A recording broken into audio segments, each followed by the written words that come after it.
Olá pessoal, tudo bem? Na aula de hoje a gente vai ver um pouquinho sobre o filo dos nematóides.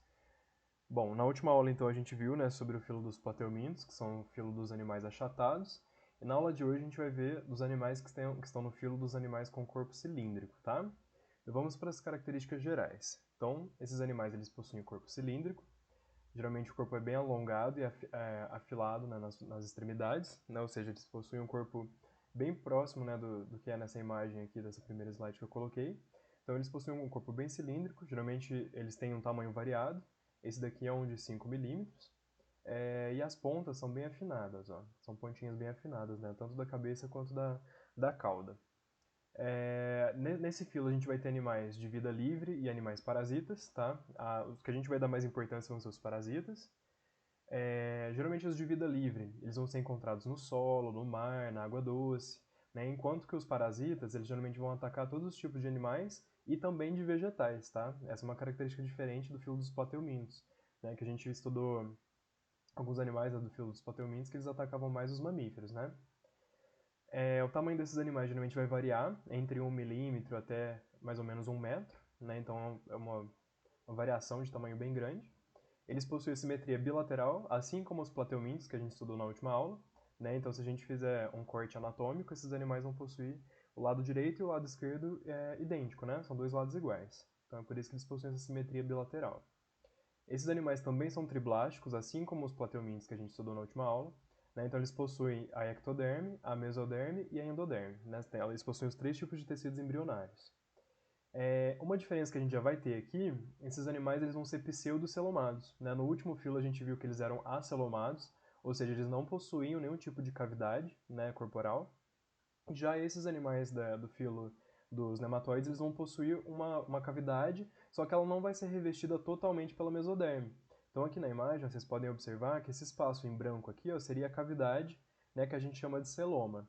Mas ele é um pseudoceloma porque ele não é revestido totalmente pela mesoderme, ó. A mesoderme ela está revestindo só a parte mais externa, mas ela não reveste também aqui esse tubo digestório, tá?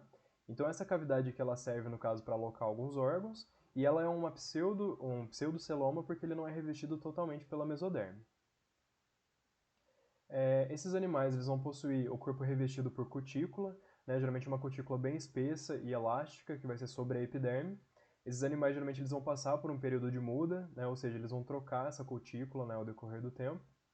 A parede do corpo deles geralmente é constituída inteiramente por fibras musculares longitudinais. A gente vai ver umas imagens melhores que vão mostrar um pouquinho sobre essas fibras longitudinais. Eles possuem um sistema digestório completo, né, com boca e ânus, que já é uma diferença também bem grande referente ao filo anterior, né, que eles possuem apenas a boca.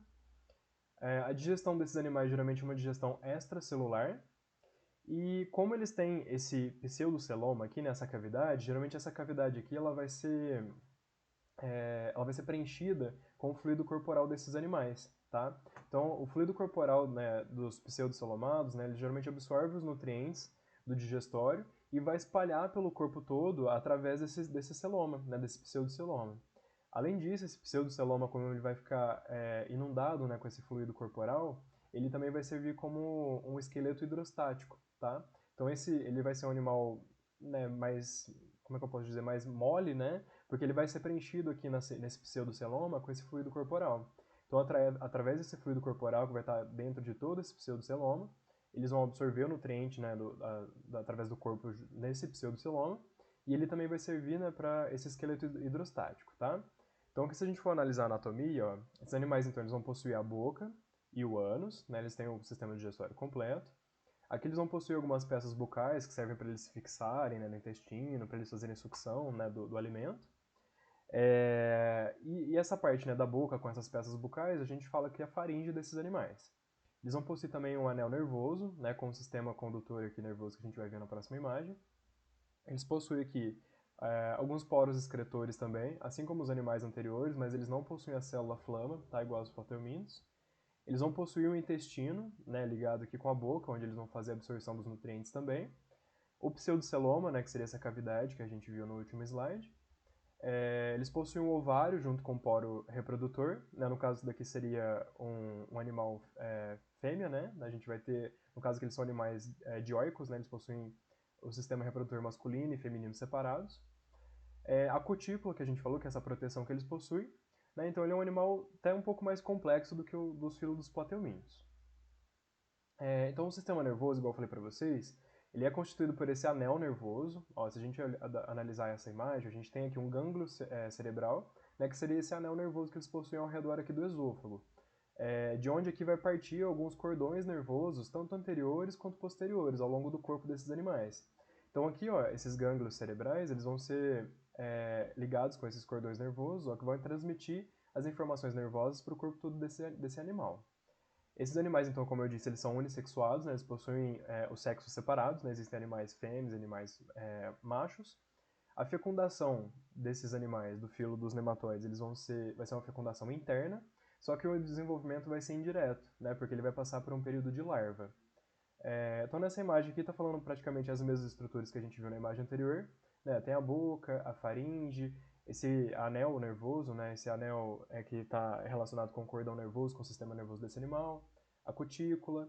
No caso, esse daqui, ele possui o ducto espermático, que esse daqui já seria um animal masculino, né? Um animal macho. Ele possui um intestino, né? Que percorre o corpo todo.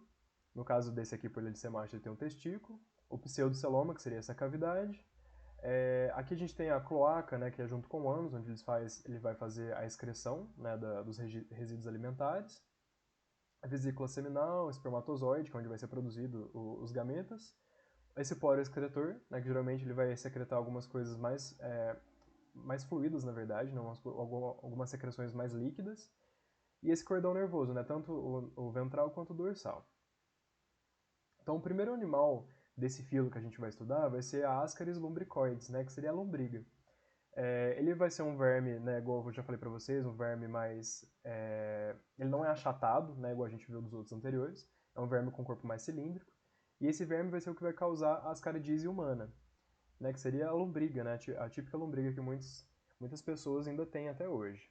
Esses animais, geralmente a fêmea vai ser maior. Nesse filo vocês vão perceber que praticamente todas as fêmeas de todas as espécies vão ser maiores do que os machos. Então a fêmea ela vai poder chegar de 20 a 40 centímetros, enquanto o macho chega de 15 a 25 centímetros apenas. Tá? E geralmente a fêmea ela é um pouco mais grossa também, né? No caso, o macho ele é mais delgado, ele é mais fininho. Bom, e como que funciona o ciclo evolutivo desses animais? O ciclo, na verdade, ele é bem simples, né? Ele envolve, na verdade, alimentação. Então, o ser humano ele vai se contaminar pela ingestão de ovos, né, que contém as larvas infectantes que a gente denomina de rabiditoides, né? Então, os rabiditoides são as larvas infectantes, tá? Então, se a gente analisar aqui a imagem, ó, a gente vai ter que, através das fezes de uma pessoa que já está contaminada, né, ela vai liberar alguns ovos, ela vai liberar ovos que já estão fertilizados e ovos não fertilizados, ou seja, ovos que foram fecundados e ovos que não foram fecundados. Os que não foram fecundados, eles vão, né, morrer ali no solo, né, ali próximo da vegetação. Os que foram fertilizados, eles vão se desenvolver. Então, no caso, esse ovinho fertilizado ele vai se desenvolver, se transformando na larva rabiditioides. Nossa, o nome tá difícil de falar. Essas larvas elas vão ser ingeridas, né, por um outro humano, né, através da alimentação, ou seja, ela vai comer algum vegetal, algum alimento que vem da terra, né, ou água também, e vai adquirir essas larvas. Essas larvas geralmente elas vão para o intestino delgado e lá os ovos vão liberar essas larvinhas que estão dentro desses ovos que ele vai ingerir, tá? Essas larvinhas vão perfurar a mucosa e atingir a circulação sanguínea dessa pessoa. Daí elas podem atingir o fígado, o coração, o pulmão, né? Através da corrente sanguínea eles podem percorrer o corpo todo. Tá? Nessa altura, né, quando eles já percorrem pelo corpo todo, a larva ela já vai estar bem maior, ela já vai estar desenvolvida. Tá? Então ela já vai poder chegar nesse tamanho, né, que é o tamanho de uma larva né, já adulta, na verdade.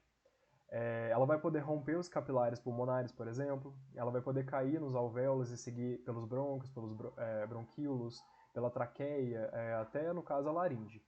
Tá? Aqui nesse local, né, relacionado aqui no número 7, que seria a traqueia, a laringe, né, elas vão poder, no caso, elas podem ser eliminadas através da tosse. Então, por exemplo, essa pessoa que está infectada, ela está com no caso, com a Ascaris lumbricoides aqui já próximo da faringe. Se ela tossir, ela pode liberar através da própria tosse, né, através da própria boca. Ou ela pode deglutir, ou seja, ela pode engolir. Se ela sentir um desconforto aqui na garganta, ela pode engolir. E no caso, ela vai alcançar novamente o intestino delgado.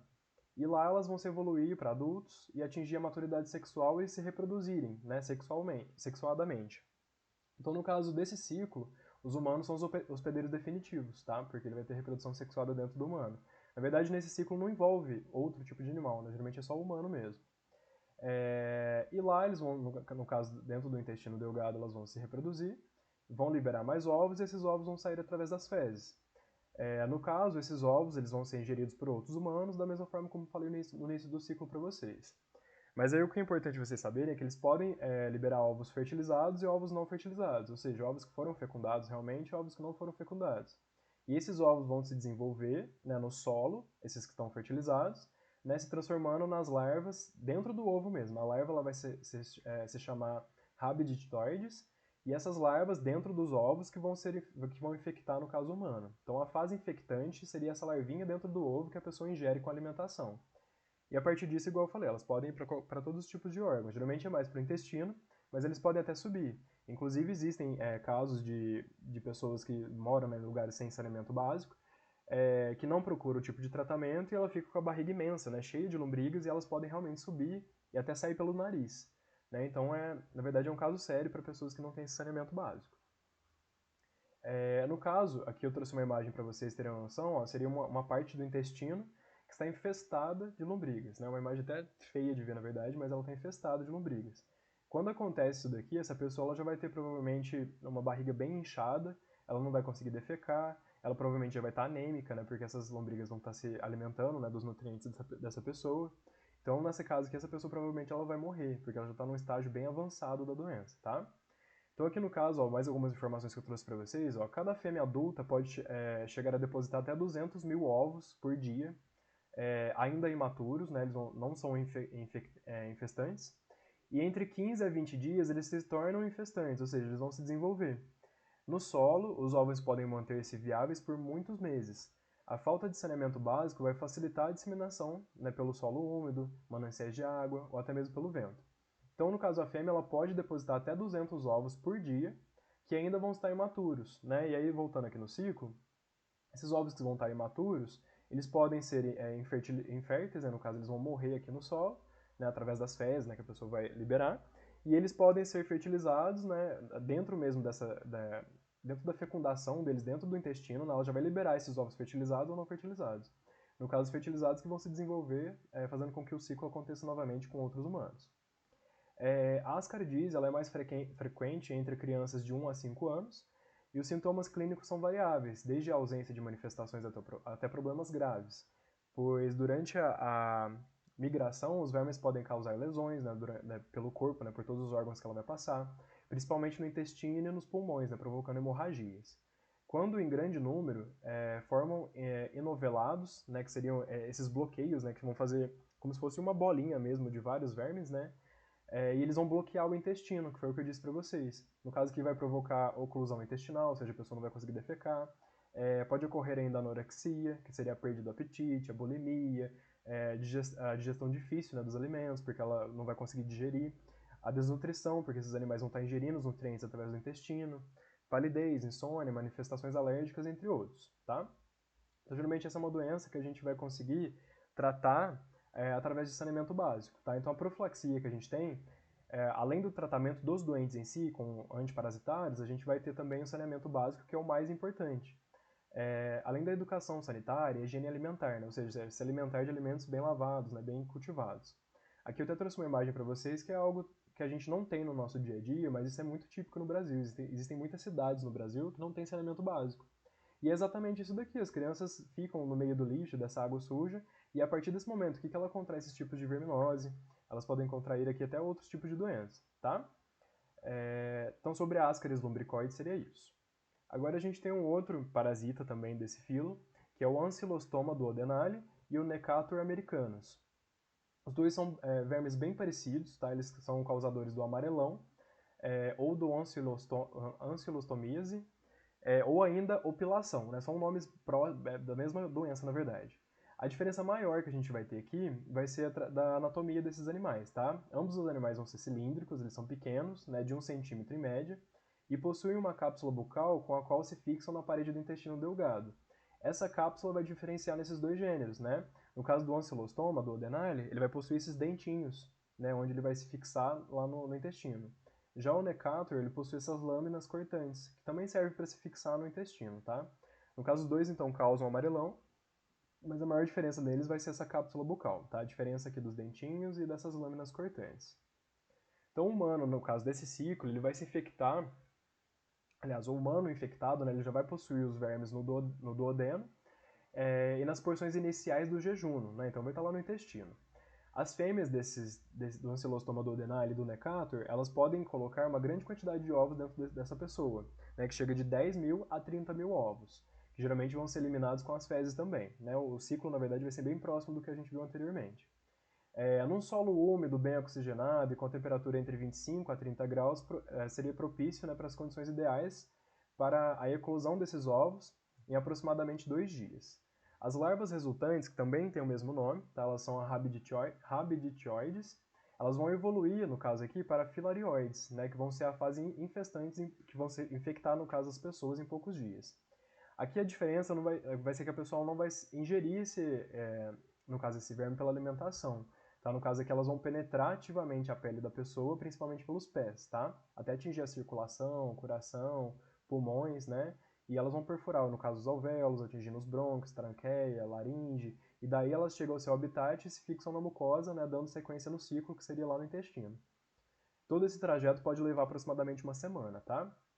Então vamos ver o ciclo. No caso que é uma pessoa que já está infectada, através das fezes ela vai liberar os ovos do parasita, né? E esses ovos eles vão, no caso, cair no solo, né? E as larvas elas vão sair dos ovos e permanecer no solo. Então essas primeiras larvas aqui que saem do primeiro ovinho das fezes, a gente chama ela de rabiditioides, né? Depois elas vão se desenvolver, tornando uma fase infectante que a gente vai chamar de filarioides, né? São as larvas desenvolvidas já que vão penetrar na pele do humano. E geralmente vai penetrar através da pele do pé, né? Que é o primeiro contato que a gente tem com o solo. Tá? Então, no caso que depois de penetrar, essas larvas podem chegar lá no coração, no pulmão, né, através da corrente sanguínea, mas o local onde elas vão realmente se desenvolver vai ser dentro do intestino, tá? Onde elas vão se tornar adultas, se reproduzir e liberar mais ovos, né, através das fezes dessa pessoa. Esse verme ele vai provocar, primeiramente, uma coceira em grau variável, né, quando ele vai penetrar na pele. Né? Então, no momento que ele penetra a pele dessa pessoa, geralmente no pé, vai causar uma coceira bem grande. Pequenas hemorragias alveolares e uma intensa anemia. Isso porque, uma vez fixo na parede intestinal, ele vai abocanhar o epitélio, né, que seria o tecido, né, epitelial do intestino, provocando erosão e ulcerações com grande perda sanguínea. Esses vermes eles vão sugar o sangue dessas pessoas, né, fragmentos de mucosa e sucos alimentares. Estima-se que a perda sanguínea dessas pessoas infectadas por esses vermes, por esses parasitas, pode perder cerca de 0,6 ml de sangue por verme por dia. Então, assim, é uma quantidade até grande, na verdade, se a pessoa tiver uma quantidade grande de vermes dentro do corpo dela. O aspecto de um indivíduo com amarelão foi caracterizado por Monteiro Lobato também no personagem de Jeca Tatu. Provavelmente vocês já devem ter escutado essa história. Que geralmente a pessoa ela fica bem amarela mesmo, porque ela fica até anêmica, né? Porque ela vai perdendo uma quantidade muito grande de sangue. E a profilaxia, geralmente, desse parasita, né, vai envolver o saneamento básico, principalmente o uso de calçados e o tratamento das pessoas doentes para que elas não liberem mais ovos desses parasitas no solo. Um outro parasita que a gente vai estudar agora é o Enterobius vermicularis, que é o Oxyurus. Né, ele é um parasita um pouco mais simples, né, mas ele também tem um ciclo tranquilinho, na verdade, para a gente entender. Então esse é o verme causador da enterobiose, ou Oxyurus, né? Eles são pequenos, entre 3 a 12 milímetros de comprimento, e lembram curtos fios de linha branca, né? Porque eles são bem pequenininhos mesmo, né? De 3 a 12 milímetros é quase imperceptível, né?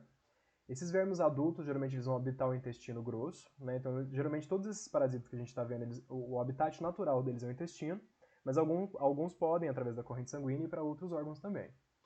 As fêmeas do Enterobius vermicularis, quando elas estão grávidas, né, elas não liberam os ovos direto no intestino do caso do humano, tá? Sendo por isso raramente encontrados nas fezes. Então, quando a gente faz um exame de fezes, a gente não consegue achar os ovinhos do Oxyurus. Geralmente elas vão migrar para a região terminal do intestino, vão atravessar o ânus e se espalham pelas regiões perianais e perineais, né? Ou seja, vão ficar próximo do ânus mesmo, onde elas vão liberar milhares de ovos embrionados, né, principalmente à noite, quando a vítima, né, ou seja, o humano, estiver dormindo. Né? Então, geralmente, ela não vai liberar os ovos diretamente no intestino, né, diretamente com as fezes dessa pessoa. Ela libera os ovinhos próximo da região anal, né? E lá, quando ela está próximo dessa região, ela vai causar muita coceira. Tá? Então, geralmente, essas pessoas que possuem oxiúrios, ela vai ter uma coceira muito grande nessa região. Então, as larvas resultantes desses ovos, elas vão se tornar infectantes em poucas horas, tá? Então, ou seja, elas vão se desenvolver dentro dos ovinhos. Né? O ser humano se infecta novamente pelas próprias mãos, né? Principalmente ao coçar essas regiões infectadas de ovos, e as larvas, né? Que seria essa região anal ou perianal. Ou que entram, outras pessoas também que entraram em contato com essas pessoas que estavam infectadas, né? Ou com as roupas dessas pessoas, roupa íntima, ou roupa de cama também contaminadas, ou às vezes toalha também. Né, por meio de alimentos ou objetos contaminados levados à boca, ou ainda pela aspiração de pó doméstico com ovos ou larvas. A profilaxia geralmente vai envolver, além do tratamento dos doentes, severos cuidados higiênicos, né, principalmente com as mãos, para a pessoa realmente não ingerir novamente esses ovos. Então esse ciclo é menor ainda. Então, no caso, a Oxyuris ela vai se reproduzir, a fêmea vai para a região anal, vai depositar os ovos nessa região anal, e lá a pessoa ela vai se coçar, né? Às vezes ela se coçando, ela coça, ela depois pega na mão de outra pessoa, essa outra pessoa põe a mão na boca, e dessa forma ela vai ingerir os ovos. Né? Ou às vezes por contato com roupa íntima dessa pessoa que está contaminada, toalha, roupa de cama, né? Todas essas coisas que pode ter contato com essa região, vai ter os ovinhos, e se a pessoa colocar a mão ali, colocar a mão na boca, ela vai ingerir esses ovos. Tá? Então, no caso do Enterobius vermicularis, seria dessa forma o ciclo dela. A gente tem mais um último agora, que seria a Wucheria bancroft, né, que seria a filária. Ele é um verme causador da filariose linfática ou a elefantise, né, mais conhecido, na verdade, como elefantise. Geralmente o macho ele vai medir 4 centímetros em média e a fêmea de 6 a 10. Então aqui eles não fogem à regra, no caso a fêmea ainda é maior do que o macho. O verme adulto geralmente vai habitar o sistema linfático do humano e ele produz embriões denominados microfilárias, tá? Essas podem ser encontradas na urina, na linfa e no sangue periférico, né, que seria no sangue dos capilares, geralmente à noite. E possuem parte do seu desenvolvimento no mosquito culex, né, que seria o hospedeiro intermediário e o vetor dessa doença. Então vamos entender no caso o ciclo. Então nesse caso aqui, a filária, né, elefantise, ela possui um ciclo dentro do mosquito e um ciclo dentro do humano. Então, aqui, começando aqui no mosquito, por exemplo. A gente tem um mosquito aqui que já está infectado, né, com as larvas da filária, e ela vai picar uma outra pessoa, e nessa fase, né, da hematofagia, né, quando o mosquito está sugando o sangue, ela vai transmitir esse parasita para essa pessoa. No caso aqui, os adultos já vão transmitir através da picada do mosquito, vão para os vasos linfáticos dessa pessoa. Os adultos produzem essas microfilárias, que seriam essas larvas, né, que migram para os canais linfáticos e sanguíneos. Né? Então, ou seja, os adultos já vão se reproduzir dentro dos vasos linfáticos, produzindo as microfilárias, que seriam as larvas. Essas larvas, então, vão ficar no sistema linfático e no sistema sanguíneo, e um outro mosquito saudável, ao picar essa pessoa que está doente, vai adquirir essas microfilárias, né? No caso, o mosquito culex. Então, ele vai se infectar com essas microfilárias através da hematofagia também. Essas microfilárias elas migram para os músculos torácicos do inseto. Lá elas vão desenvolver, né? Então ela tem uma fase de desenvolvimento, onde ela vai se tornar uma larva maior, uma larva quase praticamente que adulta, e elas vão migrar para o probóscita, né, do mosquito, ou seja, para o biquinho mesmo do mosquito, né, na hora da penetração através da picada do mosquito, para que essa larva passe para outra pessoa. Então, no caso aqui, dentro do mosquito, ele vai ter apenas um desenvolvimento, ele vai apenas crescer. Dentro do humano, que é o hospedeiro definitivo, ele vai ter reprodução sexuada. Tá? Então, no caso, o ciclo aqui, ele é todo envolvido dentro dos vasos linfáticos e dos vasos sanguíneos. Então, a presença das microfilárias no sangue periférico à noite coincide também com os hábitos do hospedeiro intermediário, que seria esse mosquito culex, né? Porque ele se alimenta geralmente do sangue dessas pessoas no período da noite. Geralmente o mosquito vai picar então os humanos e absorve essas larvas que já estavam nessa corrente linfática e na corrente sanguínea. Essas se instalam nos seus músculos, sofrem várias mudas e em seguida migram para o aparelho bucal do mosquito. A contaminação humana ocorre quando da picada do vetor e deposição das larvas infectantes na pele lesada pela picada. Pode ser que o estímulo para a saída das larvas para a boca do mosquito seja o calor do corpo humano. A profilaxia dessa doença geralmente refere-se ao tratamento desses doentes e ao combate dos vetores, né, que seriam os mosquitos. Aqui uma coisa muito importante, geralmente quando a pessoa ela tem elefantise, né, quando essas larvas, esses parasitas, né, eles se acumulam bastante dentro dos vasos linfáticos, elas vão entupir o sistema linfático. fazendo com que a pessoa fique com a pele inchada, que é o exemplo dessa imagem aqui desse pé, né? Então ela fica com o pé muito inchado, na verdade, né? Qualquer região, na verdade, onde ela for picada, ela vai ficar bem inchada. E geralmente o tratamento demora, né? A pessoa ela não consegue ver de primeiro que ela está com elefantise, porque demora esse ciclo aqui, até ele se tornar adulto dentro do corpo, se reproduzir várias vezes até entupir os vasos linfáticos. Então, geralmente, o tratamento ele é bem demorado, né? A gente vai usar alguns antiparasitários também. A profilaxia também aqui é evitar, no caso dos mosquitos, né? O combate ao mosquito, o combate à água parada, né? Para que esses mosquitos não se reproduzam. Mas é bem complicado o tratamento, tá? Geralmente a pessoa ela fica aqui com um órgão, né? Uma parte, um pé, um braço, uma mão inchada por muito tempo, né? Tem gente que às vezes nem se recupera. Então o ciclo também é bem simplesinho. Tem essa parte então dentro do mosquito, né? Onde ele vai apenas sofrer algumas mudas, vai aumentar de tamanho. Ele vai migrar então para a parte do aparelho bucal do mosquito, né? O mosquito vai infectar outra pessoa normal, né? Através com esses parasitas. Então é um ciclo bem simples também. Então, resumindo todos os que a gente viu até agora, então a lombriga, que é o Ascaris lumbricoides, a contaminação vai ser pela ingestão da água ou alimentos com os ovos embrionados, e a profilaxia vai ser o saneamento básico, higiene corporal e alimentar e o tratamento dos doentes. A ancilostomia ou amarelão, que seria através do ancilostoma duodenale ou Necator americanus, vai ser através da penetração das larvas na pele, principalmente nos pés, e a profilaxia também é o saneamento básico, o uso de calçados e o tratamento dos doentes. A enterobiose, que seria a oxiúris, né, enteróbios vermiculares, vai ser através da ingestão de ovos e larvas, e a profilaxia a higiene corporal e alimentar e o tratamento dos doentes. A filariose, que é a última que a gente viu, que é a elefantise, que é o Escherichia Bancroft, vai ser através da picada do mosquito Culex contaminado, e geralmente a profilaxia é o tratamento dos doentes e o controle do vetor. Tá? Então isso aqui é um resuminho de tudo que a gente viu. Bom, então a aula de hoje foi isso. Agora eu gostaria de pedir para vocês fazerem então os exercícios dessa aula e mais os adicionais. E eu vou passar um trabalho também lá no grupo de vocês, é um trabalho escrito, vou dar um prazo maior para vocês fazerem esse trabalho. E eu vou dar todas as informações lá no grupo também, tá? Esse trabalho também vai valer 100 pontos, é um trabalho bem legal para vocês fazerem. Então a aula de hoje foi isso e até a próxima aula, pessoal. Tchau, tchau.